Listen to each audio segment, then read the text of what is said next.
What do you think of a plane that can fly and move on the water like a ship, but many times faster? How does it work? What is its speed and how far can it go? We'll answer all these questions and many more in today's video. Let's get started. Imagine a hybrid vehicle combining the maneuverability and speed of an airplane with the versatility of a ship. It may sound like a fantasy, but this concept isn't far-fetched. The idea is real. The name of this magical aircraft is a chronoplan, a fascinating invention from the Soviet era that is worth discussing. In fact, chronoplan isn't just one aircraft. It's a general term for several projects created in the late 1930s and later mainly in the 1960s. All these aircraft operate near the surface of the ground or water using a phenomenon known as ground effect. This is when a vehicle moving close to a surface can generate lift because of the pressure difference between the bottom of the vehicle and the air above it. In simple terms, the chronoplan hovers just above the water surface, reducing friction and enabling it to move quickly without wasting much energy. This makes them very similar to hovercraft, but the two are not the same. Hovercraft use a rotating fan to suck air underneath them, while chronoplans simply move along the surface. The first mention of this effect dates back to 1926, when German inventor Ludwig Ronto conducted a study on boats that could ride on a cushion of air. The U.S. Navy became interested in this phenomenon during World War II, realizing that aircraft carriers could potentially move on water at high speeds. After the war ended, the U.S. gave up on the project, but the Soviet Union picked it up. By the 1960s, the Soviets were already aware of the possibility of creating aircraft that could operate on water thanks to the research of scientist Alexander Dissect. They realized that such a vehicle would be useful for military operations in the Caspian Sea. That's why the chronoplan was born. The word chrono means screen in Russian. The Soviets envisioned this machine as a new type of transportation. The first prototype, called the Raketa, was built in 1966.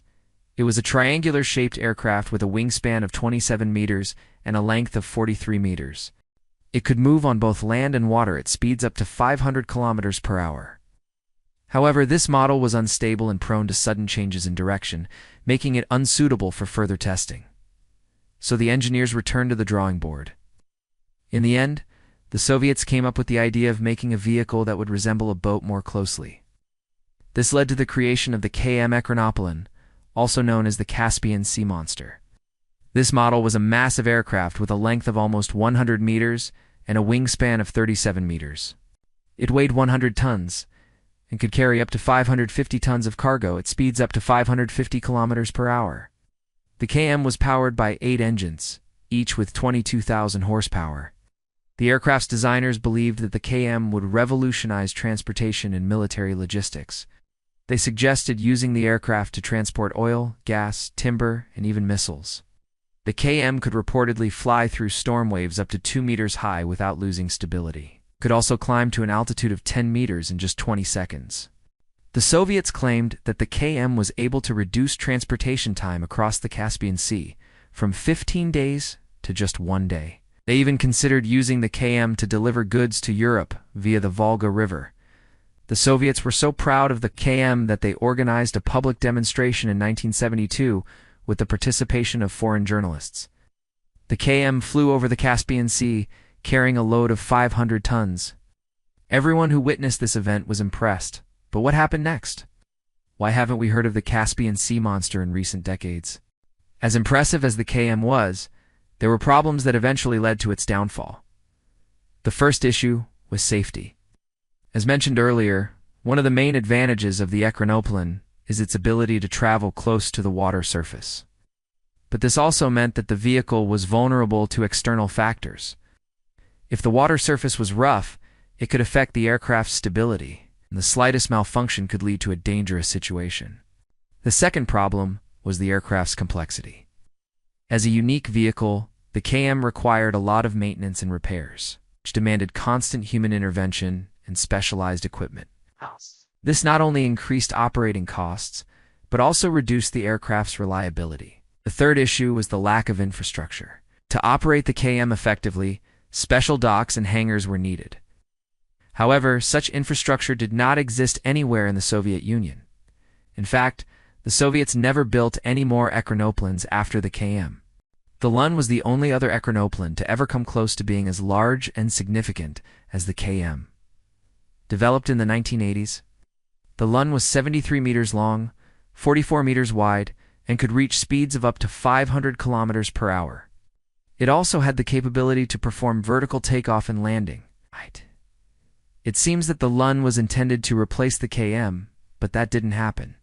One of the reasons for the failure of the Lun and other subsequent models was the inability to solve the problems that had already arisen with the KM. Perhaps the creators of the Lun hoped that the new engine and improved design would make the vehicle more stable and reliable. However, it didn't work out that way. In 1987, the Lun was involved in an accident during a test flight. The details of the incident are unknown, but it's believed that the aircraft lost stability and crashed into the water. Fortunately, both pilots managed to eject in time. This accident marked the end of active research into echinoplanes. Today, there are only 2 of these unique vehicles left. Both the KM and the Lun are currently in a state of disrepair. The Caspian Sea Monster is located at a shipyard in Kazakhstan, while the Lun is in Russia at the Central Marine and River Station in St. Petersburg. Nobody knows exactly what the future holds for these giants. Maybe someone will take up the task of restoring them and putting them back into operation. Or maybe they'll remain here forever as relics of the past. If you think the story of the Caspian Sea Monster is interesting, then check out our video on Project 945, a 24-ton warship with rocket propulsion that can travel on land, air, and water. This futuristic craft is truly amazing. Also, if you want to know more about Soviet inventions, pay attention to this video. Despite all their shortcomings, echinoplanes represent an outstanding achievement of Soviet science and engineering. Back in the mid-20th century, the idea of creating a vehicle that can move on both land and water seemed like a distant dream, but the Soviets were able to make it a reality. Their efforts resulted in the birth of a unique aircraft that was unlike anything seen before or since. Some believe that echinoplanes could have changed the course of history if the Soviet Union had not collapsed. Maybe this unusual vehicle would have found its place in modern warfare or civilian transportation. Maybe we would have seen echinoplanes carrying passengers or cargo around the world. Who knows? Echinoplanes are a reminder that the possibilities for human ingenuity are endless. Even though they never gained widespread use, they remain a fascinating example of what can be achieved when science and engineering meet creativity and determination. The history of echinoplanes is full of ups and downs. From the initial enthusiasm and rapid development to the setbacks and ultimate abandonment, this story reflects the realities of technological progress. Every invention faces challenges and obstacles, and echinoplanes are no exception. But it's precisely these challenges that make the story of echinoplanes so intriguing. It's the struggle, the effort, and the pursuit of excellence that make these machines truly remarkable. Echinoplane represents an extraordinary idea, the dream of creating something that defies the laws of physics and challenges the boundaries of what's possible. It's a testament to the boundless curiosity and thirst for discovery that drives humanity forward. Echinoplanes may no longer be a part of our daily lives. Their legacy lives on in the minds of those who appreciate the boldness and innovation that went into their creation. The story of echinoplanes reminds us that the path of progress is often long and arduous, but the rewards of discovery are immeasurable. It inspires us to push the boundaries of what's possible and to pursue our dreams with unwavering determination.